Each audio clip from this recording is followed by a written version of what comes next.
हमारी जो सीरीज चल रही है जिसमें हम लैब टेक्नीशियन के लिए, जो कि हायर एजुकेशन डिपार्टमेंट में होने वाला है, इसके अलावा प्रयोगशाला परिचालक जो अभी टीचर्स की भर्ती आ रही है उसके लिए, सीजी टेट के लिए, सी टेट के लिए और सहायक शिक्षक विज्ञान प्रयोगशाला, और साथ ही साथ जो भी साइंस बेस्ड कॉम्पिटिटिव एग्जाम्स है उसके लिए टारगेट करके किसका देख रहे हैं, साइंस का जो सीरीज है वो देख रहे हैं।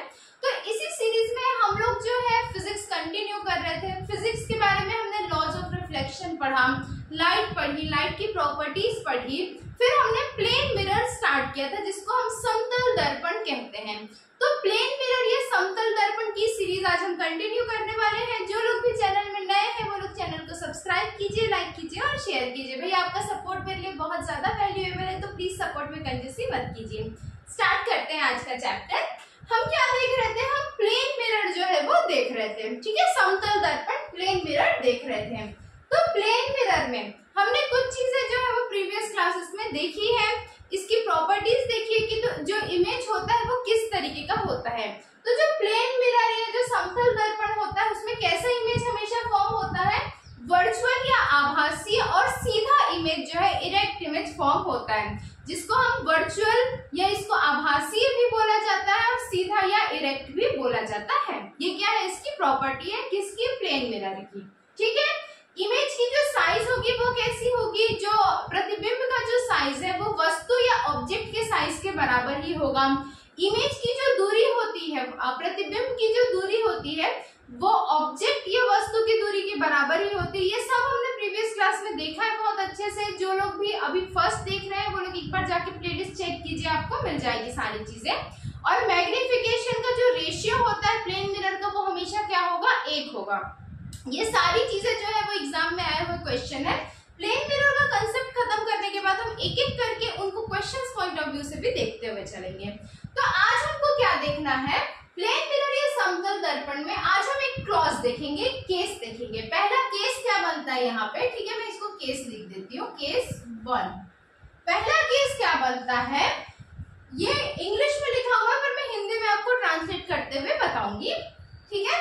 To see the full image of an object, यदि किसी वस्तु का पूरा प्रतिबिंब हमको देखना है, किसी भी ऑब्जेक्ट का फुल इमेज, फुल लेंथ की इमेज हमको देखनी है, तो उसके लिए हाइट कैसी होनी चाहिए, हाइट, इमेज की जो हाइट है हम उसको क्या लेंगे। मान लीजिए आपके पास एक क्वेश्चन आता है कि कोई 6 फीट का, कितने, 6 फीट का कोई ऑब्जेक्ट है, कोई वस्तु रखा हुआ है। अब इस 6 फीट के ऑब्जेक्ट को प्लेन मिरर में यदि इसकी फुल इमेज हमको देखनी है तो इमेज का या प्रतिबिंब का जो हाइट है वो क्या होना चाहिए। तो इसके लिए एक फॉर्मूला यूज किया जाता है, वो फॉर्मूला है h/2।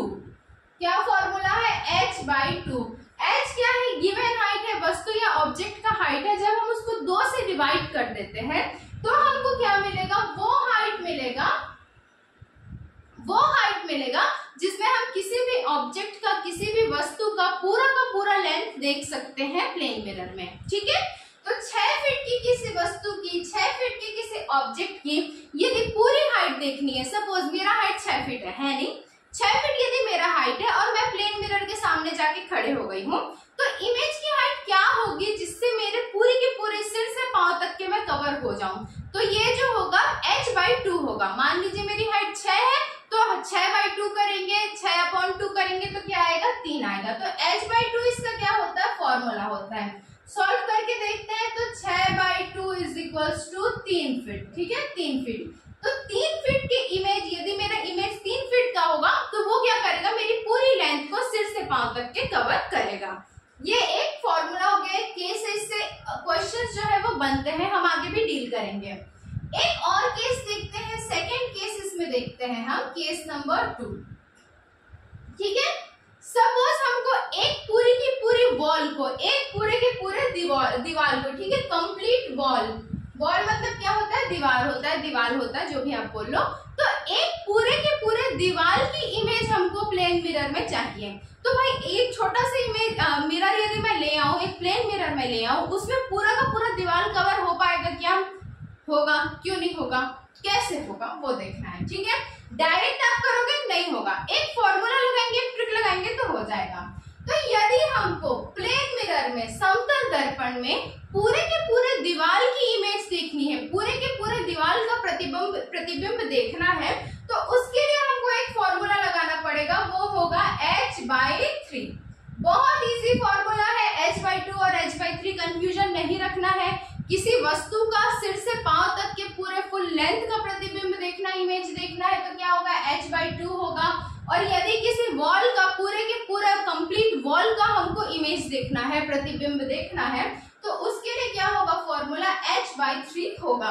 ठीक है, दोनों ही फॉर्मूले बहुत ही इंपॉर्टेंट है, मैं इनको स्टार मार्क दे रही हूँ, नोट करते हुए चलेंगे, इनसे क्वेश्चंस बनेंगे और हमको सॉल्व करना है उसको।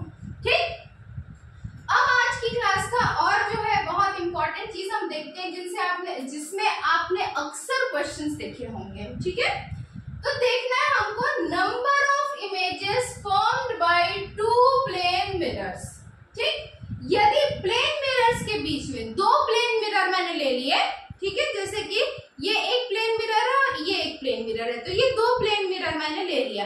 अब मैं उसको ऐसे रखूं, ऐसे रखूं, ऐसे रखूं, ऐसे रखूं, इनके बीच में क्या होगा, कोई ना कोई एंगल फॉर्म होता है, कोई ना कोई कोण जो है वो बनता है। तो दो प्लेन मिरर के बीच में जो भी एंगल बनता है उसको हम किससे रिप्रेजेंट करते हैं, एंगल को, कोण को किससे रिप्रेजेंट करते हैं, थीटा से रिप्रेजेंट करते हैं। किससे करते हैं, थीटा से करते हैं। ठीक है, तो एक फॉर्मूला देखेंगे, n is equals to 360 by theta।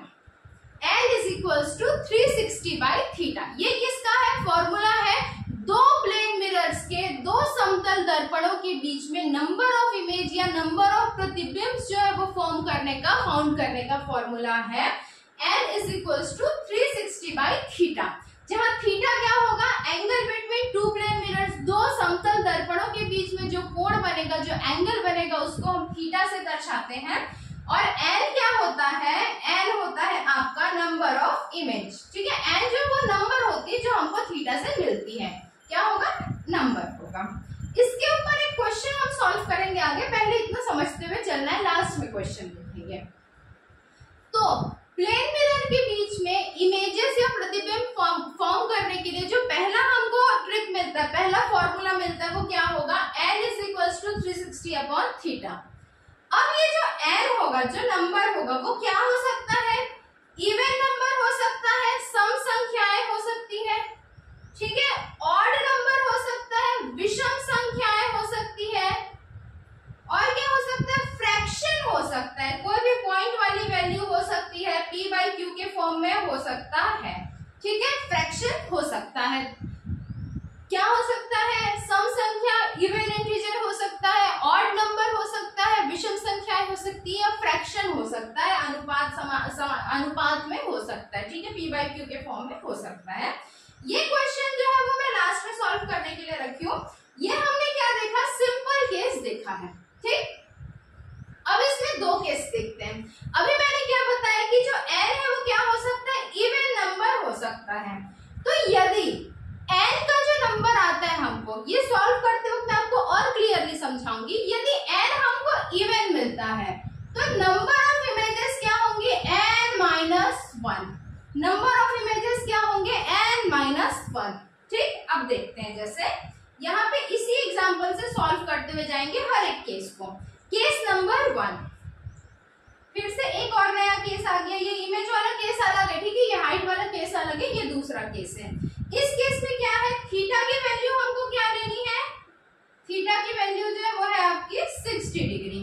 हमारे पास फॉर्मूला क्या है, फॉर्मूला है n is equals to 360 upon theta।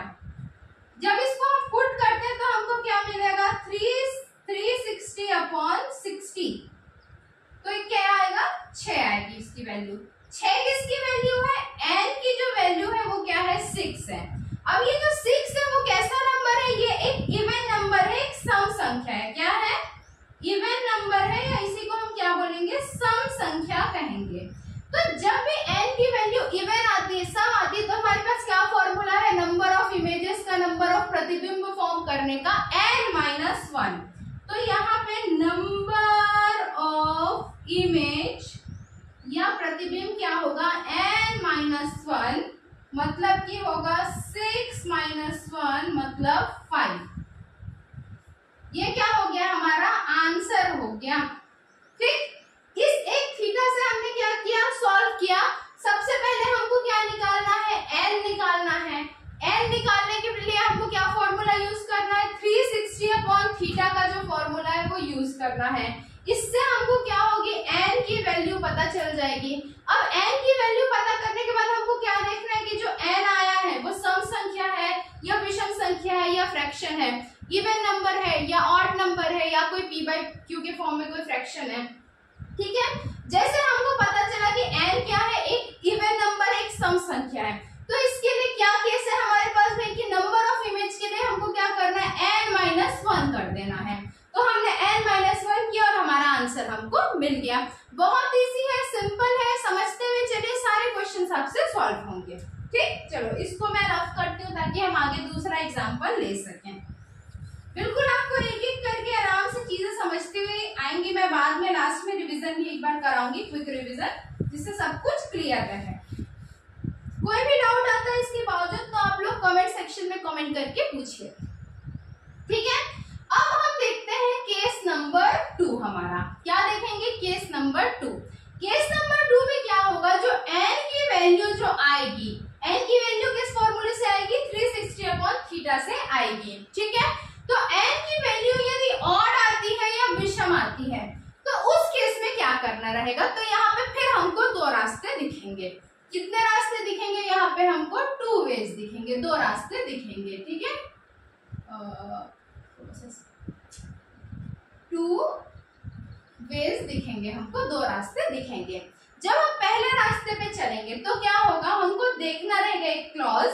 देखो समझते हुए चलना, ये क्या है, एक प्लेन, मतलब प्लेन मिरर नंबर 1 है, ये क्या है, मिरर 1, और ये क्या है, मिरर 2। ये 2 मिरर हैं, इनके बीच में क्या है, एक द्विविभाजक है, एंगल बाइसेक्टर है। क्या है, एंगल बाइसेक्टर, इसको कोण द्विविभाजक बोलते हैं शायद हिंदी में। ठीक है, तो ये क्या है, एक एंगल बाइसेक्टर है 2 प्लेन मिरर के बीच में। तो पहले केस में हमको क्या देखना है कि जो हमारा ऑब्जेक्ट है, जो वस्तु है जिसका प्रतिबिंब या इमेज हमको निकालना है, क्या वो एंगल बाइसेक्टर के बीच में है, क्या वो कोण द्विविभाजक के बीच में है। तो यदि ये बीच में आता है, एंगल बाइसेक्टर के बीच में आता है, तो इसके लिए हमको फॉर्मूला बिल्कुल पहले वाले के जैसा ही यूज करना है, number of images is equals to n minus 1। ठीक है, अब जो सेकेंड केस है उसमें फिर से हम क्या कर रहे हैं कि ये हो गया मिरर 1 और ये हो गया आपका मिरर 2। ठीक है, इनके बीच में फिर से क्या है, ये जो दिया हुआ है ये क्या है, एंगल बाइसेक्टर कोण द्विविभाजक है। अब हमको देखना है कि ये जो हमारा ऑब्जेक्ट है, क्या वो एंगल बाइसेक्टर के बीचों बीच है, तो नहीं है। कहां पर है, साइड में है। तो ऐसे केस में जहां पे जो हमारा ऑब्जेक्ट है, जो हमारी वस्तु है, वो एंगल बाइसेक्टर के बीचों बीच नहीं है, उस केस में हमारा जो नंबर ऑफ इमेज क्या आएगा, n आएगा। ठीक है, ज्यादातर जो हमको क्वेश्चंस मिलते हैं ऑड वाले में वो इससे मिलते हैं, number of images is equals to n। जब आप डीप में जाएंगे, देखिए मैंने आपको जो इसका इंडक्शन क्लास था उसमें बताया था कि हमको जस्ट 9-10 लेवल पे नहीं जाना है, 11-12 टच करना है। तो यदि आप सिर्फ और सिर्फ 9-10 के लेवल पे पढ़ोगे तो आपको इतना बताया जाएगा, लेकिन आप एक स्टेप आगे जाके पढ़ोगे, एक क्लॉज आगे जाके पढ़ोगे, तो आपको इन दोनों केस को समझना पड़ेगा। ठीक है, मैं एक बार क्विकली रिवाइज करूंगी और फिर इसके ऊपर हम क्या करेंगे, क्वेश्चन सॉल्व करेंगे। एक बार क्विकली रिवाइज करते हैं सारा का सारा कॉन्सेप्ट। ठीक है, पहले हमने क्या देखा, केस 1 देखा हमने हाइट वाले केस में। हाइट वाले केस में हमने पहला क्या देखा कि किसी भी ऑब्जेक्ट का, किसी भी वस्तु का यदि फुल लेंथ का, पूरे के पूरे लेंथ का हमको इमेज देखना है तो उसके लिए फॉर्मूला क्या होगा, h/2 होगा। मान लो कोई 6 फीट का जो है वो, या 5 फीट का, 4 फीट का, जो भी आप ले लो। ठीक है, सपोज 4 फीट का कोई ऑब्जेक्ट है, उसकी आपको फुल लेंथ में हाइट देखनी है, फुल लेंथ में इमेज देखनी है किसी भी प्लेन मिरर में, तो क्या फॉर्मूला पुट करोगे आप, h/2। सपोज एक, ठीक है, सेकंड जो केस है उसमें क्या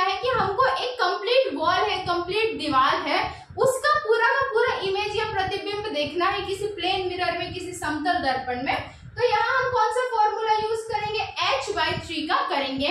इन दोनों फॉर्मूले से डायरेक्ट क्वेश्चंस आते हैं, बिल्कुल डायरेक्ट क्वेश्चंस देखने को मिलेगा आपको, एसएससी में भी मिलेगा, रेलवे में भी मिलेगा, जो स्टेट सर्विस एग्जाम्स होते हैं उनमें भी प्रीवियसली आता था, और व्यापम वगैरह में भी आपको सब देखने को मिलेगा। फिर हम क्या देख रहे हैं, जो हमारा सेकेंड पार्ट है आज की क्लास का, कि number of images formed by plane mirror. Plane mirror के द्वारा कितने नंबर ऑफ प्रतिबिंब बनाए जाते हैं वो हम देख रहे हैं। तो इसके लिए हमको क्या क्या रिक्वायरमेंट रहता है, हमको एंगल की रिक्वायरमेंट रहती है। ये एंगल किनके बीच में होता है, जैसे ये दो मिरर है, इनके बीच का एंगल हो सकता है जिसको हम थीटा से डिनोट करते हैं। फिर n क्या होता है, n एक वैल्यू होती है जब हम इस फॉर्मूला में पुट करते हैं 360/थीटा में, जो कि नंबर ऑफ इमेजेस फॉर्म करने के लिए फॉर्मूला हमारे पास है। इसमें जब हम पुट करते हैं तो हमको n की वैल्यू मिलती है, और n क्या हो सकता है, कोई इवन नंबर हो सकता है, सम संख्या हो सकती है, कोई ऑड नंबर हो सकता है, विषम संख्या हो सकती है, या फिर कोई फ्रैक्शन हो सकता है। ठीक है, फिर हमने एक केस देखा इस फॉर्मूले को प्रूव करने के लिए कि सही आ रहा है कि नहीं आ रहा है। कौन सा केस लेके, इवन वाला केस लेके, केस 1 जब n क्या आएगा, इवन आएगा। तो हमने क्या किया, theta is equal to 60 degree लिया। जब हमने 60 डिग्री लिया तो 360/थीटा करके हमने जो है 360/थीटा करके हमने क्या किया, फॉर्मूला पुट किया। तो हमको n की वैल्यू कितनी मिली, 6 मिली। 6 क्या है, एक सम संख्या है, एक इवन इंटीजर है। तो नंबर ऑफ इमेज क्या होगा, यहाँ पे नंबर ऑफ इमेज आएगा n-1। तो ये क्या होगा, 6 - 1 करके कितना ले लिया था हमने, 5 जो है 5 इसको ले लिया था। ठीक है, ये अभी मैंने बताया क्विकली रिवाइज के लिए है आपके। ये केस हमने देखा, इसको फिर से रफ करते हैं ताकि एक नया न्यूमेरिकल सॉल्व कर सकें। ये केस देखने के बाद फिर हम कहाँ पर आए, सेकेंड केस में आए। सेकेंड केस में क्या था कि जो n की वैल्यू होगी जब वो विषम आएगी, ऑड नंबर आएगा, तब क्या क्या करना है। तो इसके लिए हमको दो रास्ते दिखे थे। पहला रास्ता क्या था कि यदि आपको कोई कंडीशन दी जाए कि जो ऑब्जेक्ट है, हमारी जो वस्तु है, वो एंगल बाइसेक्टर में कोण सम द्विभाजक में रखी हुई है, उसके बीच में रखी हुई है, तो उस केस में जो नंबर ऑफ इमेज आएगा वो क्या आएगा, n-1 आएगा। जबकि यदि जो सेकंड केस है उसमें क्या है कि जो हमारा ऑब्जेक्ट है, जो हमारी वस्तु है, यदि वो एंगल बाइसेक्टर में कोण सम द्विभाजक में नहीं रखी हुई है, तो उस कंडीशन में क्या आएगा, नंबर ऑफ इमेज क्या आएगा, हमारा n आएगा। ठीक है, ये हमारा क्या है, सेकेंड क्लॉज है। अब इसको लेके हम एक क्वेश्चन सॉल्व करते हैं। यहाँ पे हम क्या करेंगे, थीटा की वैल्यू जो है वो चेंज कर देंगे।